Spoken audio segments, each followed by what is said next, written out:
I came home from work to see my husband dangling our baby over the balcony, screaming, "Do as I say or I'm dropping him." I stared at our 8-month-old Rowan being held over the railing by his ankle. He was screaming and crying, turning blue as the blood was rushing to his brain. I dropped my purse and screamed, "Silas, what are you doing?" I ran toward the balcony, but Silas jerked back. He held Rowan further over the edge. "Don't come any closer or I drop him right now," Silas yelled. I stopped and put my hands up. "Please, whatever you want, just bring him inside." Silas's face was cold. His eyes looked empty, like he wasn't even the same person anymore. "Call my brother right now." "What? Why?" "Call him." Silas shook Rowan slightly. Okay. My hands were shaking so bad I could barely hold my phone. "Why do you want me to call Knox?" Silas stared at me. "I know you've been sleeping with him. Call him. Tell him to come here. Right now." My stomach dropped. "I'm not." "Silas, that's your brother. I would never do that." "Call him now or I drop Rowan." I called Knox. "Hey, what's up? You need to come to our apartment right now." My voice was shaking. "It's an emergency. Please hurry." 15 minutes felt like 15 hours. Silas stood on the balcony holding Rowan over the edge the entire time. Rowan was screaming so hard he could barely breathe. Knox burst through the door. "What's happening?" He saw Silas on the balcony with Rowan. His face went white. "Silas, what are you doing? That's your son. You two have been sleeping together. Admit it." Knox's mouth dropped open. "What? No, that's insane." "Don't lie to me," Silas screamed. "We're not lying." I was sobbing. "Prove it. Show me your text messages. Both of you." We both pulled out our phones, showed him everything. Our texts were just normal stuff. Silas looked at the messages. Then he looked back at us. "You deleted them. Show me your bank statements." Knox pulled up his banking app. "Look, no hotel charges, nothing suspicious." Silas kept shaking his head. "You're lying." "I know you are. You hugged her too long at Christmas. You smiled at her at my birthday party. You drove her home from work." Knox looked desperate. "That's because I'm your brother." But Silas wouldn't listen. No matter what we said, he just kept saying we were lying. Then his voice got quiet, calm. "Fine. Since you're both lying to my face, you're going to pay me." "What?" I couldn't breathe. "Transfer me all your money, both of you, every single account, right now, or I drop him." "Silas, please, now!" Knox and I both grabbed our phones. We were crying and shaking, but we did it. I emptied everything. $53,000 gone. Knox transferred everything he had too. Ceylon, then he looked up at us. "Thank you." And then he let go of Rowan. Just opened his hand and dropped my baby off the third-floor balcony. My scream didn't even sound human. It was like something ripped out of my chest. Silas ran inside. He shoved Knox hard into the wall. He shoved me to the floor. Then he ran out the front door. I scrambled to my feet. I ran for the stairs. I couldn't think. I couldn't breathe. I just ran. Down the stairs. 3 flights. As fast as I could go. I burst outside into the parking lot. I expected to see my baby's body on the pavement. I expected to see blood. But when I got there, there was nothing. No baby. No body. Just empty pavement. "Rowan!" I screamed. I ran around looking everywhere. Under cars, in the bushes. "Rowan! Where are you?" My baby was gone. Just gone. And Knox was gone too. I looked around. His car wasn't in the parking lot anymore. He'd disappeared. A neighbor heard me screaming. She came outside. "Are you okay?" "What's wrong?" "My phone. I need a phone." I grabbed hers with shaking hands. I called 911. "My boyfriend dropped my baby from the balcony. I can't find him. Please help me." The police came in 6 minutes. "Ma'am, we need you to explain what happened." I told them everything through sobs. The accusation. The money. The officer looked confused. "Ma'am, there's no body here." "I know. Where's my baby?" They pulled up the building's security footage right there on a laptop in the parking lot. The footage showed our third-floor balcony. It showed Silas holding Rowan over the edge. Him letting go. Then the camera angle switched to the ground. An older woman was standing directly below, right where Rowan would fall. She caught Rowan in her arms. I recognized her immediately. That's Vivian. That's his mother. The footage showed Vivian running to a van with Rowan in her arms. Silas ran out of the building and jumped in. The van sped away. More footage showed Knox leaving through the back exit during all the chaos. His car was gone. "They planned this," I whispered. "All 3 of them." Everything hit me at once. Vivian always hated me. She always said I was too young to be a mother. She told Silas she'd raise Rowan better. Silas had been asking about my savings for weeks. They created the fake affair story. They robbed me and took my baby anyway. I collapsed right there in the parking lot. The officer handed me his phone. "Is there someone we can call?" I thought of Marlo, my best friend. I dialed her number. They took Rowan. Silas and Vivian took him. "I'm coming right now. Cade will help." Cade, her husband. High-ranking military intelligence. I sat on the curb outside my building, trying to hold the phone steady enough to dial Marlo's number. My hands wouldn't stop shaking. The officer stood a few feet away, talking into his radio. Other neighbors were coming outside now, watching everything happen. I kept staring at the empty parking lot where Rowan should have been, where his body should have been, but there was nothing. Just pavement and a few scattered leaves. Marlo's car pulled up 28 minutes later. She jumped out before it fully stopped. Cade was right behind her in his truck, carrying a laptop bag. He walked straight to the officers with his military posture, all business and focus. Marlo dropped down next to me on the curb and wrapped her arms around me. I started sobbing again, the kind that made my whole body shake. She didn't say anything, just held me. Cade was already asking the officers questions in that calm, controlled voice he used for serious situations. I heard him asking about the security footage, what agencies had been contacted, whether they'd issued an Amber Alert yet. The officers seemed surprised by how much he knew to ask about. One of them pulled up the laptop with the footage again. Cade leaned in close, watching it multiple times. He pointed at the screen. His voice got harder. He was showing them something about Vivian's position. How perfect it was. How she was standing in exactly the right spot. The officers looked at the footage again, leaning closer. Cade pointed out that Vivian was wearing gloves even though it was August. She had a bag already prepared and ready. This wasn't panic or impulse. This was completely planned. One officer pulled out his phone and started making calls. I heard him say something about FBI involvement, about organized kidnapping, about possible interstate flight. Cade came over and crouched down in front of me. His face was serious but kind. He told me they were going to find Rowan. He promised they had resources and contacts that would help. Marlo helped me stand up. My legs felt weak. She kept her arm around my waist, holding me steady. She told me I was coming to their house, that I couldn't go back to my apartment right now. I didn't argue. I couldn't go back there. Couldn't walk past that balcony. Couldn't see the spot where Silas had held my baby over the edge. Marlo drove while I sat in the passenger seat, staring out the window but not really seeing anything. Every time I closed my eyes, I saw Rowan falling, saw Silas's hand opening, saw my baby dropping through the air. At their house, Marlo took me straight to the couch. She sat next to me and just let me cry. She didn't try to tell me it would be okay. Didn't try to make me feel better. Just sat there with me while I fell apart. Cade was in the other room making phone calls. I could hear his voice low and intense. He was calling people. Military contacts, he'd said. People who knew how to find missing persons. People who had access to systems and databases the regular police didn't use. About 2 hours later, there was a knock on the door. A woman walked in wearing a dark suit and carrying a leather folder. She had short hair and sharp eyes that took in everything immediately. She introduced herself as Agent Nova Bishop from the FBI. She specialized in parental kidnapping cases. She sat down across from me and explained that the first 48 hours were the most important. They were already tracking Silas's phone. They had the van's license plate and were checking traffic cameras. She asked me questions about Vivian, about their relationship, about anything Vivian had said about Rowan or about me. I told her everything. How Vivian always said I was too young to be a mother. How she told Silas she could raise Rowan better. How she made comments about taking him herself. How Silas had been asking about my savings for weeks. Nova wrote everything down in her notebook. Her face stayed calm and professional, but I saw her jaw tighten when I described how Silas had held Rowan over the balcony, how he'd extorted the money from both me and Knox before dropping him anyway. She asked about Knox, whether he had any reason to help Silas. I opened my mouth to say no, but then I stopped. I realized I didn't actually know. I'd always assumed Knox was on my side. He seemed horrified by what was happening, but his car was gone. He'd disappeared right after. What if I was wrong about everything? What if he'd been part of it from the start? Nova pulled out her tablet and showed me traffic camera footage. Knox's car had been caught leaving the area right after Silas ran. The footage showed him heading toward the highway going north. Nova said his phone had been turned off. His credit cards hadn't been used since yesterday morning. She asked again if Knox had any connection to Silas's plan. Any reason to help him. I told her I didn't know anymore. I thought I knew these people. Thought I understood them. But I'd been completely wrong about Silas. Maybe I was wrong about Knox too. Another knock on the door. A woman named Jade Horton came in. She was from Financial Crimes. She sat down with her laptop and asked to see my banking records. I pulled them up on my phone with shaking hands. Jade's face went dark when she saw the amounts. $53,000 transferred in less than 5 minutes. She asked how long I'd had to make the decision. I told her maybe 2 minutes, maybe less. Silas was holding Rowan over the edge and screaming at me to do it now. Jade explained that this was felony extortion combined with kidnapping. The money trail would help them locate Silas and Vivian. She started tracing where the transfers went. Her fingers moved fast across her keyboard. After about 20 minutes, she looked up. The money had gone to an account that was opened 3 weeks ago. It was under a fake business name. Completely fabricated. This meant Silas had been planning this for at least that long. Maybe longer. I felt sick. 3 weeks ago, we were still together. Still living like a normal family.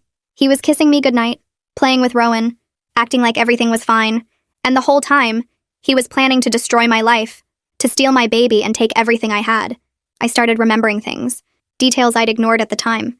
Silas had been weird for about a month, asking strange questions about my savings, about my family's money, about whether I had life insurance.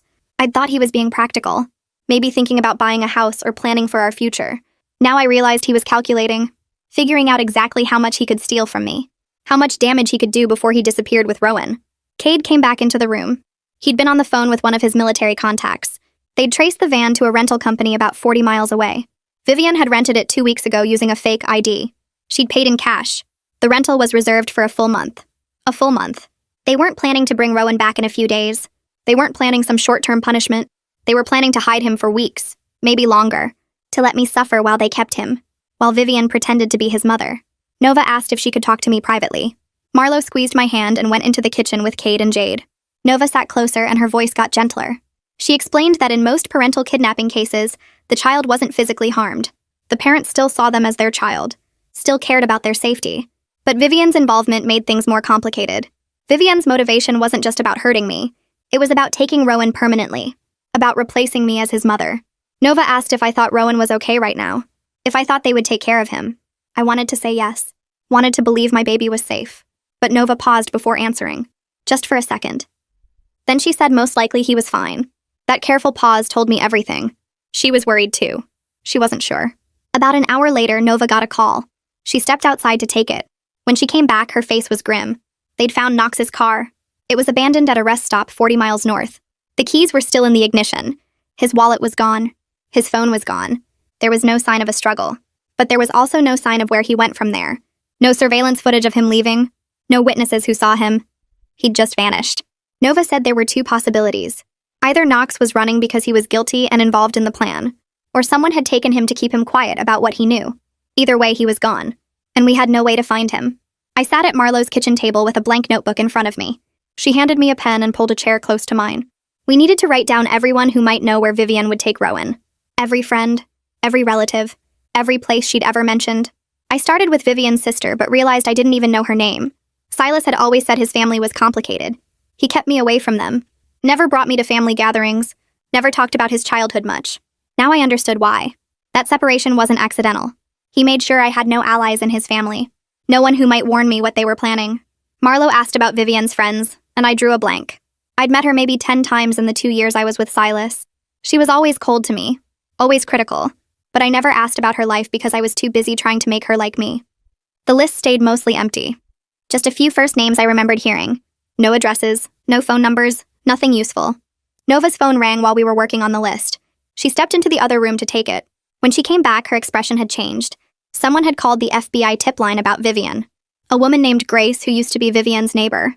Grace had seen the Amber Alert and recognized Vivian's photo.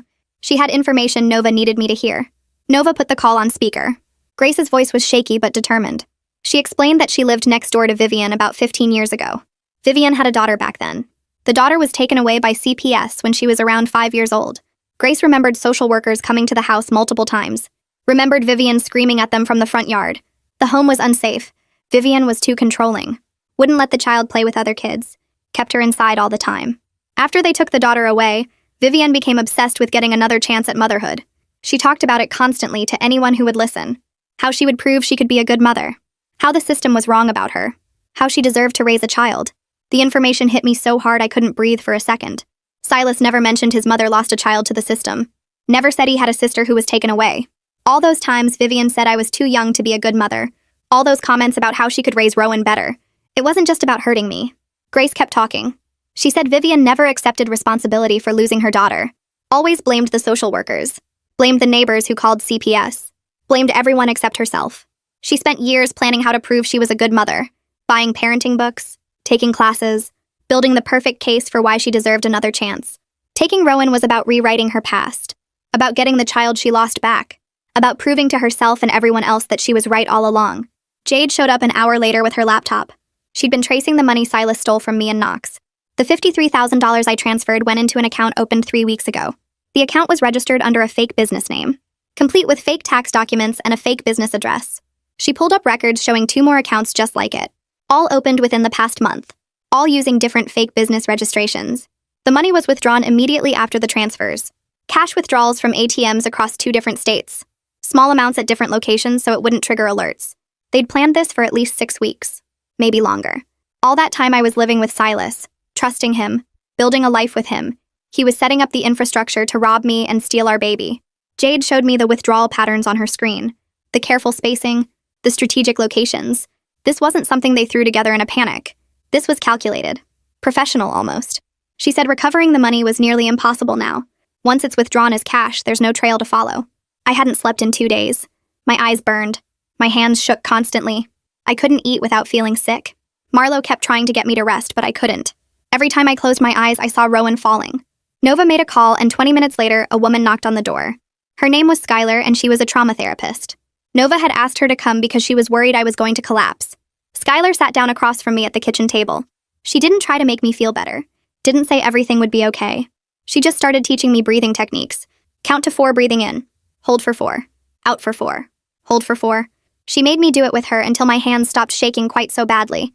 She explained that my body was in survival mode right now. That was actually helping me, keeping me functional when I should be falling apart. The adrenaline and stress hormones were giving me the energy to keep going, to keep fighting for Rowan. She said the crash would come later. But right now, my body was doing exactly what it needed to do. Cade came in from the garage where he'd been making calls. His military contact had found something on Vivian's social media. He pulled up her account on his phone and showed me posts from 2 months ago. Cryptic stuff about second chances and fixing past mistakes. One post said something about how everyone deserves to prove they've changed. Another talked about preparing for a blessing.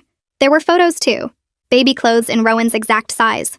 Nursery items, a crib, a changing table, bottles and formula. She'd been buying everything, building a complete setup for a baby. This wasn't just about taking him for a few days to punish me. She'd been preparing a space for him, getting everything she'd need to keep him long-term, to raise him as her own child. The posts were public.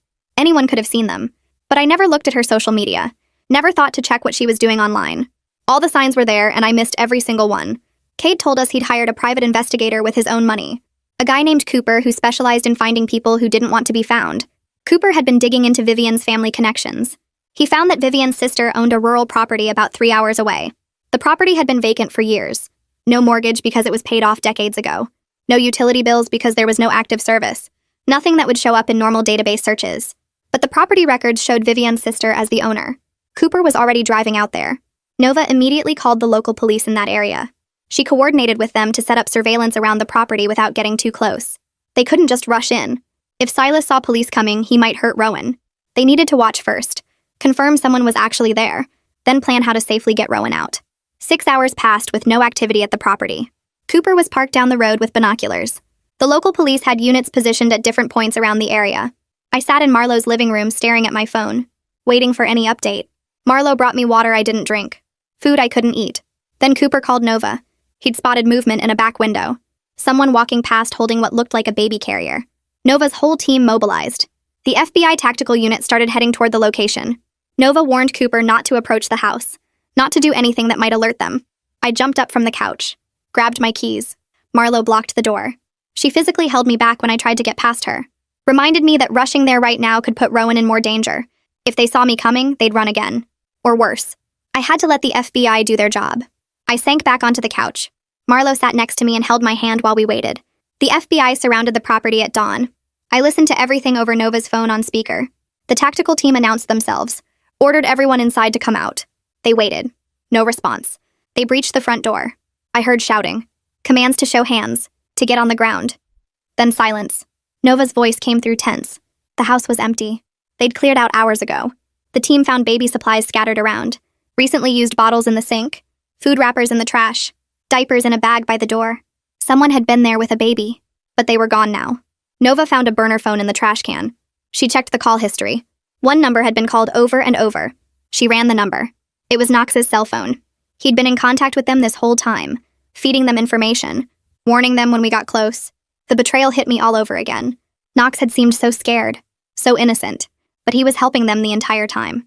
I felt like my brain was breaking. Every time we got close to finding Rowan, they disappeared, like they knew exactly where we were and what we were doing. Nova sat down next to me. Her voice was calm but firm. She reminded me that each location they abandoned gave us more information. We were learning their patterns, their resources, how they moved, where they felt safe. Jade was already analyzing the supplies left behind. She'd gone through the trash, photographed everything. The diapers were a budget store brand. The formula was generic. The food wrappers were from cheap fast food places. They were spending carefully, watching their money. The $53,000 wouldn't last forever with 3 adults and a baby. Eventually, they'd run out. They'd have to make mistakes. They'd have to take risks. And when they did, we'd be ready. The next morning, Nova called with news. She'd been trying to reach Gavin, Knox's roommate, for days. He finally picked up. Gavin told her Knox had come home 3 days ago, but only stayed for maybe 20 minutes. He grabbed clothes from his room, threw them in a bag, took his passport from the desk drawer. Gavin asked what was going on, and Knox just said he was fixing a family problem. Gavin thought that was weird because Knox looked scared, not like he was going to help someone. He kept looking over his shoulder at the door like someone might come in. Then he left, and Gavin hadn't heard from him since. Nova asked if Knox seemed like he wanted to be there, and Gavin said no. He seemed like he had to be there. Like someone was making him do something he didn't want to do. This changed everything because maybe Knox wasn't helping them by choice. Maybe they were forcing him somehow. Nova said she was getting a warrant for Knox's email to see if there was any proof of that. 2 days later, the warrant came through. Nova called me to Marlo's kitchen table where she had her laptop open. She'd found emails going back 2 months, all from Silas to Knox. The first one said they needed to talk about their sister. I stopped breathing. I didn't even know Silas had a sister. He never mentioned her once in the whole year we were together. Nova scrolled down and I read the emails. Silas was threatening Knox, saying he was going to tell their parents that Knox was responsible for their sister's death, that Knox caused the car accident that killed her, that their parents would never forgive him, that he'd lose his whole family. Knox's responses were desperate, begging Silas not to do that, saying it wasn't his fault, saying please, and Silas just kept pushing, kept saying Knox had to help him with something or he'd tell. The emails showed the whole plan forming. Silas needed Knox to play along with a fake affair story, to disappear after so it looked like we ran away together. Knox kept saying no at first, but Silas wore him down, threatened him over and over until Knox finally agreed. I felt sick reading it. Knox wasn't guilty. He was a victim just like me. Silas had been blackmailing his own brother for months, using their dead sister to force Knox to help kidnap Rowan. Nova closed the laptop and looked at me. She said this meant Knox might help us if we could reach him safely, if we could offer him protection from Silas. She started typing an email to Knox right there, offering him immunity from prosecution if he cooperated, promising FBI protection, begging him to respond if he saw it. She sent it and we waited. I couldn't stop thinking about Knox. How scared he must have been. How trapped. Silas had destroyed both of us in different ways. 3 days went by with no response. The failed raid felt like it happened weeks ago, even though it was less than a week. I was losing hope that we'd ever find Rowan. Then my phone rang. Unknown number. I almost didn't answer because I'd been getting random calls all week. But something made me pick up. Knox's voice came through, barely a whisper. He said he was at a motel with Silas and Vivian, but he could get away for about an hour. He was going to say he needed cigarettes. He gave me the address. Then he begged me not to bring police because Silas said if Knox betrayed them, he'd hurt Rowan. I told Knox to hang on. Put the phone on speaker so Nova could hear. She was already typing on her laptop, pulling up maps, sending messages to her team. She mouthed at me to keep him talking. I asked Knox if Rowan was okay, and Knox said physically yes, but he cried a lot. Vivian kept saying he just needed time to forget his old life. Knox sounded like he was crying too. He said he had to go before Silas got suspicious. He'd be at the gas station 2 blocks from the motel in 15 minutes. Then he hung up.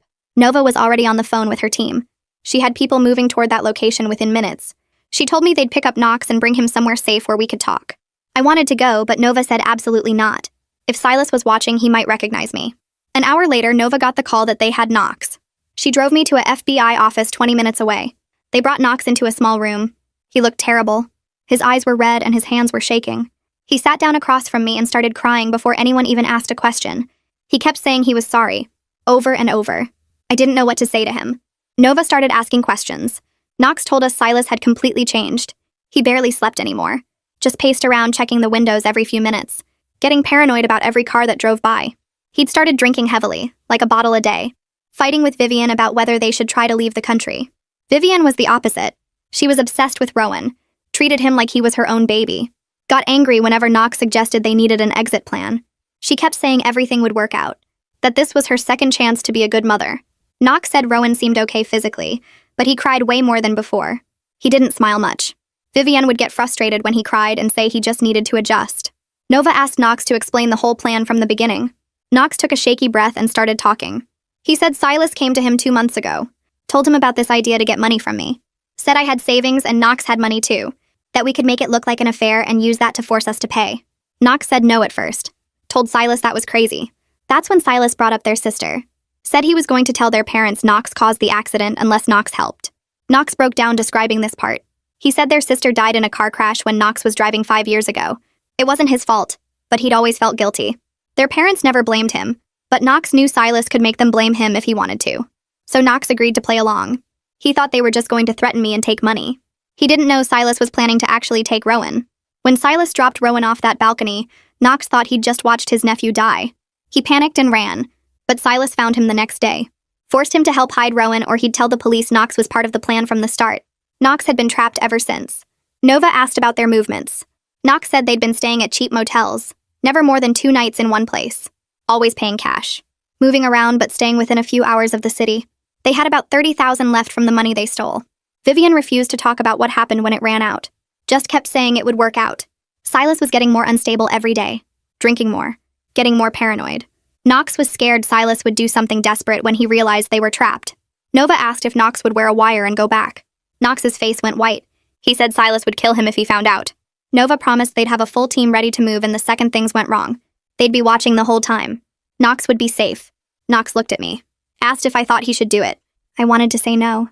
I didn't want to put him in danger. But I also needed my baby back. I told him I couldn't ask him to do that. But if he was willing, we might finally get Rowan. Knox nodded. Said he'd do it. Nova's team spent an hour getting him ready. They put a tiny microphone under his shirt. Gave him a story about his phone dying and having to walk to a store for a charger. Went over what to say if Silas got suspicious. Then they drove him back to the gas station. Nova took me back to Marlowe's house. Set up the audio feed in the living room so I could listen. I sat on the couch with Marlowe next to me. Heard Knox's footsteps. His breathing. The sound of him opening the motel room door. Then Silas's voice, sharp and angry, asking where he'd been. Knox stuck to the story. Said his phone died. He went to buy a charger. Silas didn't believe him. Started yelling about how Knox took too long. About how he couldn't trust anyone. Knox kept saying he just went to the store. In the background, I heard Rowan crying. That sound went through me like a knife. My baby was crying and I couldn't get to him. Then I heard Vivian singing. Requested Reds is on Spotify now. Check out link in the description or comments. Some lullaby. Her voice sounded sweet and gentle, but it was wrong. Everything about it was wrong. She was singing to my baby like he was hers. Like she had any right to comfort him. Silas kept interrogating Knox. Asking who he talked to. If he called anyone. Knox kept denying it, but his voice was shaking. I could hear the fear. Silas said he didn't trust this place anymore. Said they were leaving right now. Knox tried to argue. Said they should wait until morning. It was late and Rowan needed to sleep. But Silas wasn't listening. I heard things being thrown into bags. Vivian protesting. Rowan crying harder. Nova grabbed her phone. Called her team. Told them to move in now. Through the audio feed I heard pounding on the door. Someone yelling that it was the FBI. Then chaos. Silas screaming. Rowan screaming louder. Vivian shrieking about them taking her baby. The audio feed went crazy with sounds of doors breaking and people yelling. I heard boots on floors. Heavy footsteps running. Someone yelling FBI commands. Then more chaos. Silas screaming something I couldn't understand. Furniture crashing. Knox yelling for everyone to stop. Through it all, Rowan kept crying that awful scared cry that made my chest hurt. Nova grabbed her phone and started talking to her team. Marlowe held my hand so tight it hurt, but I didn't care. I just sat there shaking and listening. An agent's voice came through saying they had Silas in custody. He tried to run out the back door, but they tackled him in the parking lot. He was on the ground with his face in the dirt and his hands being cuffed behind his back. But Vivian had locked herself in the bathroom with Rowan. The negotiator's voice came through the wire. Calm and steady. Talking to Vivian through the bathroom door. Asking her to open up. Telling her nobody wanted to hurt her or the baby. Vivian was crying and saying no over and over. Saying they couldn't take her baby away again. That she deserved another chance. That she would be a good mother this time. The negotiator kept talking. Kept saying the same things in different ways. Minutes passed. 5 minutes. 10. 15. Rowan's crying got weaker. Like he was getting tired. That scared me even more. What if something was wrong with him? What if he was sick or hurt? 20 minutes in and I couldn't take it anymore. I started crying, and Marlowe pulled me against her shoulder. Then finally Vivian's voice came through. Quieter now. Saying okay. Saying she would open the door. The sound of a lock clicking. The door opening. An agent saying he had the baby. Vivian sobbing about just wanting to be a good mother this time. About how she never got to raise her daughter, and this was supposed to fix everything. Nova told me they were bringing Rowan to the FBI office downtown. That I should meet them there. Cade drove because my hands were shaking too bad. The whole drive I kept seeing Silas dropping Rowan off that balcony. Kept hearing that scream. Kept thinking about my baby being gone for 8 days. What he went through. If he would even remember me. We got to the FBI office and they took me to a small room with chairs and a table. Nova came in carrying Rowan. The second I saw him, I started crying. She put him in my arms and my legs just gave out. I went down to the floor holding him. He was lighter than before. Thinner. His face looked different. Scared. He cried when I held him, but it wasn't his normal cry. It was this frightened sound like he didn't trust anything anymore. His diaper was dirty and he had a rash. His clothes were too big like he'd lost weight. But he was alive. He was back. I sat on that floor for 30 minutes just holding him and crying. Marlo sat next to me crying too. Rowan kept looking around like he expected someone to take him away again. His little hands grabbed at my shirt. I talked to him. Told him he was safe now. That mommy had him. That nobody was going to hurt him. Nova brought a bottle and I fed him. He drank it so fast like he was starving. That made me cry harder thinking about them not feeding him enough. After a while, the paramedics came in. They wanted to check Rowan over. Make sure he was okay. I didn't want to let him go, but Nova said they needed to examine him. The paramedics were gentle. They checked his temperature and heart rate and breathing. They said he was dehydrated, underweight, but not seriously injured. They wanted to take him to the hospital for a full examination. I told them I was coming too, that I wasn't letting him out of my sight ever again. We rode in the ambulance. I held Rowan the whole time. The hospital did more tests, checked everything. The doctor came back and said Rowan had an ear infection that wasn't being treated. Some bruising on his arms and legs from being held too rough. But overall, he was okay. The doctor told me babies are tough, that they bounce back. But I should watch for signs of trauma as he grows. Things like being scared of strangers or having trouble sleeping. They gave me medicine for the ear infection and cream for the diaper rash. Nova met us at the hospital and told me Silas and Vivian were officially arrested. They were being charged with kidnapping, extortion, child endangerment, conspiracy. She said the charges were solid, that they were looking at decades in prison. Knox was offered immunity in exchange for his testimony. He took it right away. Started telling them everything. Nova said Knox wanted to apologize to me, that he felt terrible about what happened. I didn't know what to say to that. Part of me understood he was threatened, that Silas had been blackmailing him, but he still helped take my baby. He still participated. I told Nova I wasn't ready to talk to Knox yet, maybe not ever. She said that was okay, that I didn't owe him anything. The prosecutor was building the case now, getting all the evidence together. The security footage, the wire recordings, Knox's testimony, financial records, everything. Nova said it was one of the strongest cases she'd ever seen, that there was no way Silas and Vivian were getting out of this. Jade came to see me the next day at Marlo's house.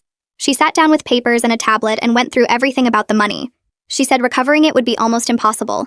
It was withdrawn as cash from different ATMs across 2 states, spent on motels and food and gas. There was nothing left to seize. I could sue Silas and Vivian in civil court, but they had no assets. No house, no savings, nothing. The $53,000 I'd saved for years was just gone. I'd have to start over from nothing. Jade looked sad when she told me this, said she was sorry, that she wished there was more she could do.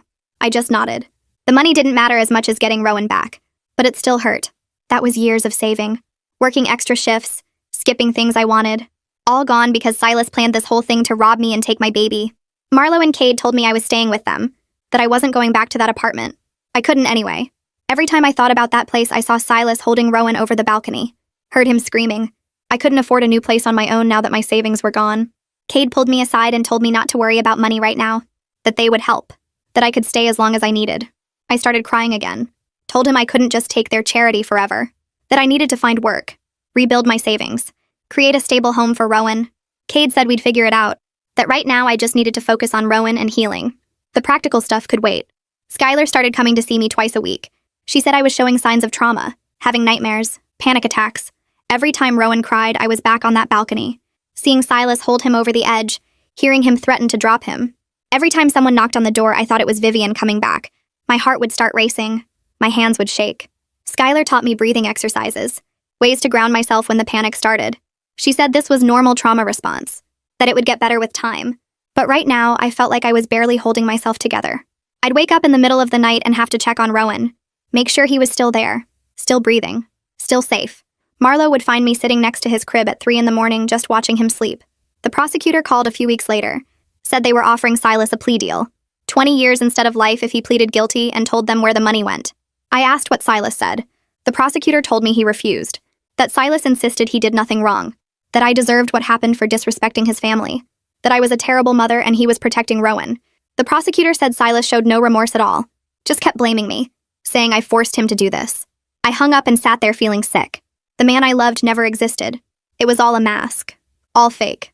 The real Silas was someone who could drop his own child off a balcony, who could plan for weeks to rob me and steal my baby, who could look at me with those empty eyes and feel nothing. Vivian's lawyer tried a different approach, argued she was mentally ill, that she wasn't responsible for her actions. The prosecutor brought in Grace and other people who knew Vivian. They testified about her years of planning, her obsession with getting another child after losing custody of her daughter, the social media posts about second chances, the baby supplies she'd been buying for months. The judge listened to all of it, then denied the mental illness defense, said Vivian knew exactly what she was doing, that she made calculated choices, planned everything out, that mental illness doesn't excuse kidnapping a baby. The preliminary hearing happened 6 weeks after Rowan came home. Knox had to testify, describe everything Silas did, how he planned it all, the threats, the blackmail. I sat in the courtroom holding Rowan and watched Knox on the stand.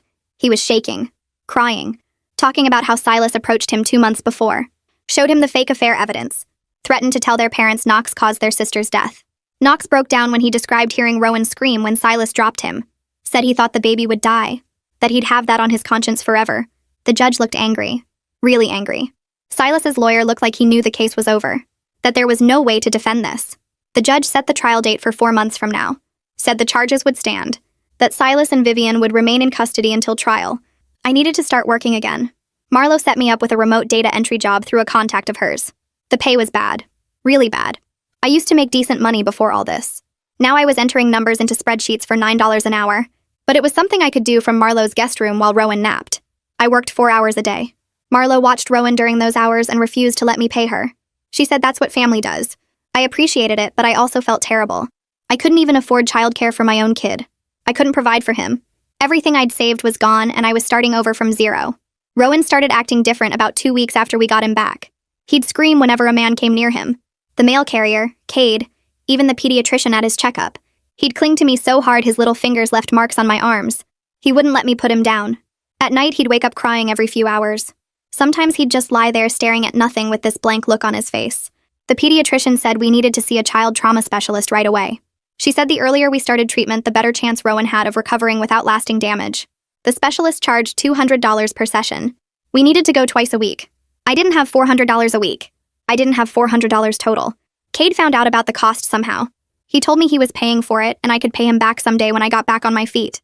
He said it like it was no big deal, like it wasn't $800 a month. I cried in Marlo's kitchen after he left for work. 2 months went by. Rowan's therapy was helping. He was still clingy, but the screaming had stopped. Then the prosecutor called. She said Silas wanted to make a statement to me through his lawyer. Nova told me not to read it. She said it would just upset me and wouldn't help anything. But I wanted to know what he had to say. I thought maybe there'd be an apology. Maybe some explanation that made sense. The prosecutor emailed me the letter. I read it sitting on Marlo's couch while Rowan played with blocks on the floor. The letter was 3 pages long. Silas wrote that I was too young to be a good mother, that I didn't respect his family, that I would have ruined Rowan's life if he hadn't intervened. He said I forced him to do what he did, that it was my fault for not listening to Vivian's advice about parenting. There was no apology anywhere in those 3 pages. No acknowledgement that he'd held our baby over a balcony, that he'd robbed me, that he'd planned the whole thing for weeks. I walked to the kitchen trash can and threw my phone in it. Marlo fished it out later. I called the prosecutor back and told her I had nothing to say to Silas. A week after that, a lawyer contacted me. He said he represented Vivian's family. They wanted to meet with me. They wanted to apologize and offer to help with expenses. I was suspicious. Nova said it might be legitimate, that sometimes families of criminals try to make amends. I agreed to meet them at a coffee shop with Nova present. 3 people showed up. Vivian's brother, his wife, and their adult daughter. The brother started crying the second he sat down. He said he was so sorry, that he should have seen the warning signs. He told me Vivian lost custody of her daughter 15 years ago. That CPS took the girl because Vivian was too controlling and the home was unsafe. He said Vivian had been obsessed with getting another chance at motherhood ever since, that she talked about it constantly, that he should have known she'd do something like this. His wife said they had no idea Vivian was planning to take Rowan, that they would have stopped her if they'd known. They offered to pay for Rowan's therapy and my legal fees. All of it. However much it cost. Part of me wanted to refuse. I didn't want anything connected to Vivian, but I needed the help. I needed it badly. So I said yes. The brother set up a bank transfer that day. Knox called me 3 weeks later. He said he was moving across the country, starting over somewhere new. He wanted to meet with me one last time before he left. We met at a park. He looked terrible, like he hadn't slept in weeks. He apologized again for everything, for helping Silas, for not warning me, for running away. Then he tried to hand me an envelope. He said there was $10,000 inside. Everything he had saved. I told him no. I couldn't take his money. He insisted. He said he needed to do something to make this right, that he'd never forgive himself if he didn't try to help. We both started crying standing there in the park. I took the envelope. We talked for a few more minutes. About how Silas had destroyed any chance of us being friends. About how we were both his victims in different ways. Then Knox got in his car and drove away. I never saw him again. The trial date arrived 4 months after the kidnapping. I had to testify on the first day. The prosecutor prepared me for what to expect, told me to just tell the truth about what happened. I sat in the witness box and described everything. Watching Silas hold Rowan over the balcony, the fake affair accusation, being forced to transfer all my money, seeing him drop Rowan, running down the stairs expecting to find my baby dead. The jury sat there staring at me. Some of them were crying by the time I finished. Silas stared at me the whole time with those cold, empty eyes. I stared right back. I didn't look away once. I wanted him to see that he hadn't broken me, that I was still here fighting. Vivian testified the next day. She actually said she was rescuing Rowan from me, that I was a bad mother and she was giving him a better life, that she did the right thing. The jury looked horrified. Even her own lawyer looked uncomfortable. The jury went to deliberate. 3 hours later, they came back. The judge read the verdict. Guilty on all counts for both Silas and Vivian. Kidnapping, extortion, child endangerment, conspiracy, everything. The sentencing happened a week later. Silas got 35 years in prison. Vivian got 25 years. The judge said their actions were depraved and calculated. That the only reason they weren't getting life sentences was because Rowan survived without serious physical injuries. I sat in the courtroom listening to the sentences. I felt relief but not satisfaction. No amount of prison time could undo what they did. No sentence could give me back the person I was before this happened. But at least they'd be locked up. At least they couldn't hurt anyone else. After the trial ended, I started meeting with Skylar twice a week instead of once. We worked through everything that happened. The betrayal, the trauma, the grief for the life I thought I had with Silas. I was angry at myself for not seeing warning signs, for trusting him completely, for being so naive. Skylar kept telling me I was a victim of a sophisticated manipulator, that nothing about this was my fault, that Silas had fooled everyone, not just me. She said it over and over, week after week. Slowly, I started believing her, started understanding that I couldn't have known, that there was no way to predict someone would do something this evil. 6 months after the kidnapping, I moved into my own apartment with Rowan. It was tiny, just 1 bedroom. The neighborhood wasn't great, but the rent was something I could afford with my data entry job and the money Knox gave me. I bought furniture from thrift stores, set up Rowan's crib in the bedroom corner, installed 3 different locks on the front door, put in a security system that probably cost too much, but I needed to feel safe. I needed to feel in control of my space. Rowan was doing better by then. He still had hard days, still got anxious sometimes, but he was laughing again, playing with toys, starting to trust people besides me. The trauma specialist said he was making good progress. Marlo came over one day with a stack of papers, applications for victim compensation funds, assistance programs, things I didn't even know existed. She helped me fill everything out, explained what each program covered. Within a month, I was approved for several of them. The money wasn't much, but it helped. Combined with working full-time now and the assistance programs, I was slowly rebuilding my savings. It would take years to get back to where I was, but at least I was moving forward instead of just surviving. Jade called around the same time. She said the financial investigation was officially closed. The money was unrecoverable. Silas and Vivian had spent it all. There was nothing left to seize. But she said my cooperation helped them identify patterns, that they'd used what they learned to prevent other similar scams. At least something good came from it. 2 months after the trial, I sat in Skylar's office for Rowan's therapy update. His trauma therapist came out and sat down across from me. She pulled out her notes and started going through his progress. The nightmares were happening less often now. Maybe once every 2 weeks instead of every night. He was hitting all his developmental milestones despite everything that happened. His attachment to me was strong and healthy. She said he was doing really well considering what he went through. Then she said something that made me start crying right there in her office. She told me that children are incredibly tough when they have a stable, loving caregiver, that I was providing exactly what Rowan needed to heal. I'd been so scared I'd failed him by not protecting him in the first place, by not seeing what Silas was planning, by letting him get taken at all. But hearing that I was doing okay as his mom made something loosen in my chest. I walked out of that appointment feeling lighter than I had in months.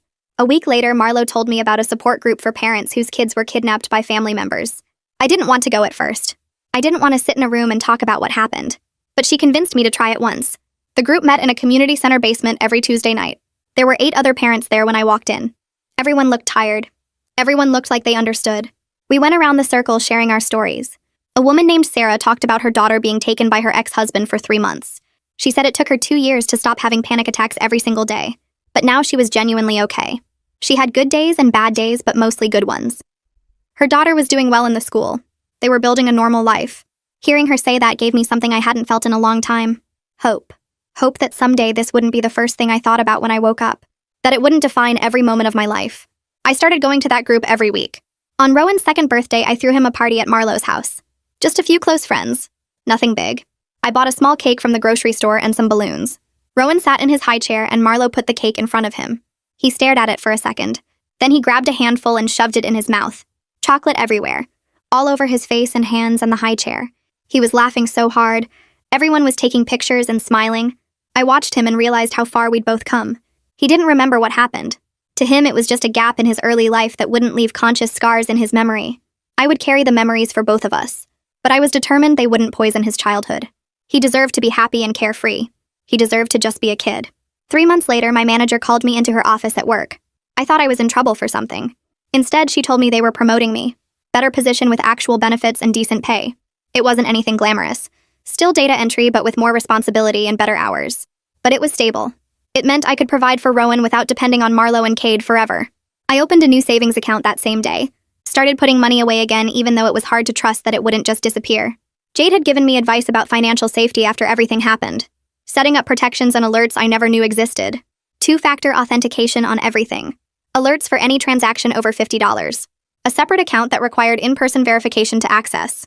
It felt paranoid, but it also felt necessary. 2 years after the kidnapping, I went on my first date. Skylar had been working with me on trust issues for months, helping me recognize that not everyone was a manipulator like Silas, that there were good people out there. The man I was seeing worked in accounting. He had a boring job and a boring car and a boring apartment. It was perfect. He was patient when I had panic attacks. He didn't push when I needed space. He was good with Rowan, playing trucks on the floor and reading books at bedtime. I wasn't ready for anything serious, but it felt good to remember I could have a life beyond being a victim. That I could be a person who went on dates and laughed at jokes and thought about a future. Nova called me one afternoon out of nowhere. She said she was using my case in training sessions for new FBI agents, teaching them about parental kidnapping investigations. She asked if I would be willing to come speak to her team about the victim's perspective. I said yes without really thinking about it. The training facility was in a building downtown. 20 agents sitting in rows looking at me. I told them everything. What it felt like to watch Silas hold Rowan over that balcony. The terror of finding him gone. The days of not knowing if he was alive. Working with law enforcement and feeling helpless. Getting him back and dealing with the aftermath. They listened without interrupting. Asked thoughtful questions afterward about what helped and what didn't. Several of them came up after and thanked me for my courage. It felt like taking something terrible and creating something meaningful from it. Like maybe other families wouldn't have to go through what I did, because these agents would know better how to help. When Rowan turned 3, I enrolled him in preschool. The first day I had a full panic attack in the parking lot. My hands were shaking. So bad I could barely unbuckle his car seat. I kept thinking someone would take him, that I'd come back and he'd be gone again. The teacher came out when she saw me struggling. I explained our history. She didn't judge or look at me like I was crazy. She just said they would work with me on a safety plan. Extra check-in procedures. A code word only I knew. Permission required for anyone else to pick him up, even with written authorization. After a week, I was able to drop him off without crying. He loved school, he made friends, he learned songs and came home covered in paint and glue. Watching him thrive felt like proof that we were both healing, that normal life was possible. 3 years after the trial, I got a letter about Silas's first parole hearing. My stomach dropped when I saw the envelope. I had to write a victim impact statement. Explain to the parole board why he shouldn't be released. I sat at my kitchen table for hours trying to find the words. Finally, I just wrote the truth. How his actions destroyed my sense of safety and trust. How I still had nightmares about that day. How Rowan still showed signs of early trauma even though he didn't consciously remember. How I was terrified of what Silas would do if he got out. The parole board denied his request. He wouldn't be eligible again for 5 years. I felt relieved, but also tired. Tired of having him take up space in my thoughts. Tired of letting him have power over my emotions. Skylar and I started working on strategies for letting go of the anger that was keeping me stuck. It was hard. Some days I wanted to stay angry. Anger felt safer than vulnerability. But slowly I started choosing to move forward instead of staying trapped in the past. I reached a point where I could go entire days without thinking about the kidnapping. Rowan was thriving in preschool. I was stable financially. I was building a life that felt genuinely mine, rather than defined by what happened. Marlo commented one day that I seemed lighter, more like myself. I realized she was right. The trauma would always be part of my history. But it wasn't the center of my identity anymore. I was a mom, a friend, a person with a job and hobbies and plans for the future. On the 4th anniversary of getting Rowan back, I took him to the park. He ran straight for the playground equipment, climbed up the ladder, and went down the slide over and over. No fear, no hesitation. Just a normal 4-year-old having fun. He had no memory of Silas or Vivian. No conscious knowledge of what they did. To him, it had just always been the two of us. Our little family was complete. I sat on a bench watching him play and thought about the person I was 4 years ago. Naive and trusting and completely unprepared for what was coming. And the person I was now. Stronger and wiser and more careful but not broken. I'd survived something that should have destroyed me. And I'd made sure Rowan could still have a good childhood despite it all. 6 months after that day at the park, I saved enough to pay Cade back for the therapy costs. I showed up at their house with a check and told him I needed to do this. He tried to refuse, but I insisted. This was about me taking control of my life again. He looked at the check for a long time, then nodded and took it. The next week, Marlo told me he put every dollar in a college fund for Rowan. She said that's what family does. They invest in each other's futures. I cried when she told me. Cade and Marlo had become Rowan's aunt and uncle in every way that mattered. Their support made survival possible. Around the same time, Vivian's brother James sent another check for Rowan's therapy and education. He'd been doing this for over a year now. At first, I felt guilty taking money from her family. But James explained on the phone that his family lost someone to her delusions too. Helping us was part of how they processed their own grief and guilt. We started exchanging updates a few times a year. He sent birthday cards to Rowan signed Uncle James. It was a connection to family that wasn't poisoned by what happened. Rowan would never know Vivian, but he could know James. That felt right. Then Knox reached out through email after 3 years of no contact. He asked if he could send birthday presents to Rowan. I stared at that email for 2 days before responding. Skylar and I talked through it in therapy. I decided to allow it with clear terms. He could send gifts, but would never have direct contact with Rowan until Rowan was old enough to understand the full story and decide for himself. Knox wrote back within an hour accepting the terms. He seemed grateful I was even willing to consider it. His first gift arrived 2 weeks later. A wooden train set with Rowan's name carved into one of the cars. The gifts were always thoughtful and right for Rowan's age. Knox had built a new life in another state and seemed to be genuinely doing better. I started volunteering with an organization that helps parents navigate the legal system after parental kidnapping. Using my experience to guide others through the process felt redemptive, like I was taking the worst thing that ever happened to me and using it to help people. The parents I worked with were so grateful for advice from someone who understood. They asked questions the lawyers couldn't answer because the lawyers hadn't lived it. I showed them how to prepare victim impact statements, how to work with FBI agents, how to stay functional when you feel like you're falling apart.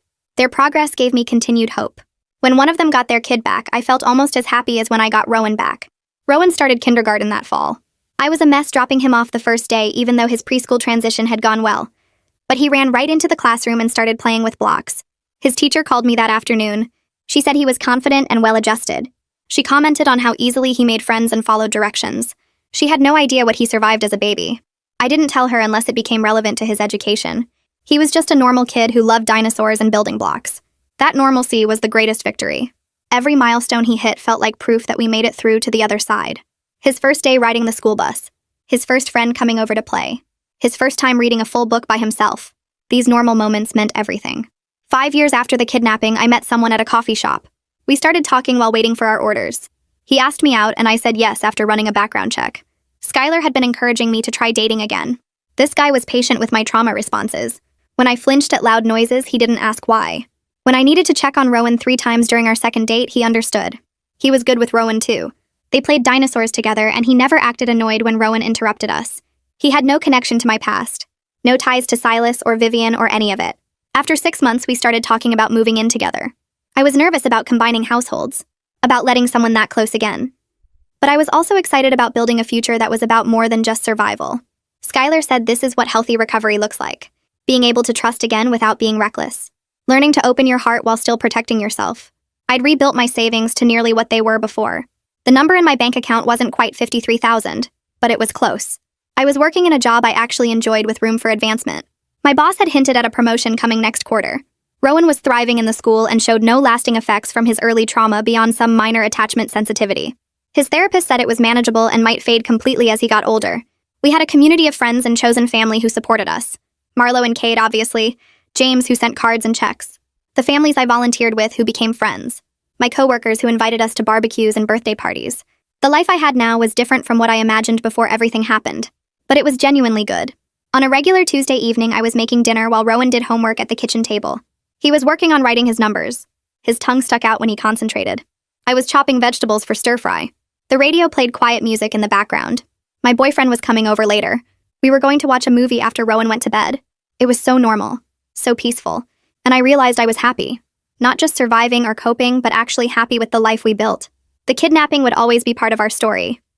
I still had nightmares sometimes. I still checked the locks 3 times before bed, but it wasn't the whole story anymore. We were safe, we were loved, we were moving forward. Silas and Vivian took so much from us. They took my savings and my trust and my sense of security. They took those 8 days when I didn't know if my baby was alive. But they didn't take everything. They didn't take our ability to heal, to trust again, to build something beautiful from the wreckage. Rowan looked up from his homework and asked what was for dinner. I told him stir-fry with chicken. He made a face because he didn't like vegetables, but I knew he'd eat them anyway. He went back to his numbers. I went back to chopping. The evening stretched ahead of us full of ordinary moments, and that felt like the truest victory possible. Well, that's the big ending. If you're still watching, you've got impressive patience. Might as well subscribe, we're both in too deep now.